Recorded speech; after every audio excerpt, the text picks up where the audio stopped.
Another barrier to why people sometimes are not wanting to get into simulation is they have this conception that it costs a lot of money. You need lots and lots of money, all these $100,000 mannequins and all these virtual reality helmets.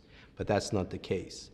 I'm going to go back to education principles again. It's all about matching how real do you need the simulation to be to meet your objectives, or what we call how much fidelity do you require, which means 100% fidelity is reality, 1% fidelity is really low fidelity.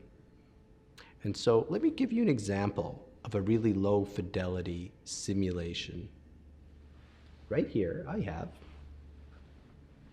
something. Now you might think, what could this be? Most of you might actually say, it's an orange, which is true. But it also is something else, depending what sort of training program you're in. I'll give you an example for myself in nursing. I don't think in PSWs you do injections per se, but we got trained sometimes on using this as an injecting training simulator.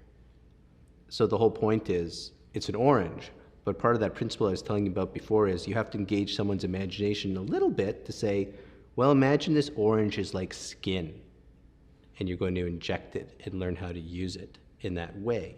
So that's extremely low fidelity simulator. But here, I'm going to increase the fidelity just a little bit more.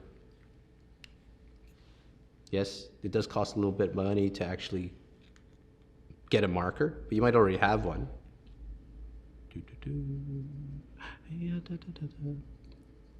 I am not Leonardo da Vinci, so please be okay with what I draw here.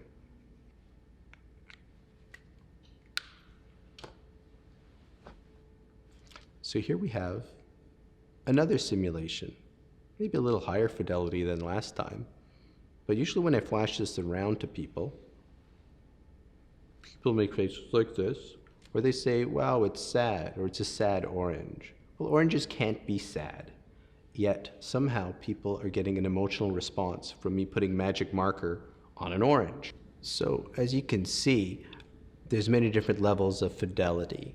So I could have an orange, or I could have what some of you have in your labs, mid-fidelity mannequin.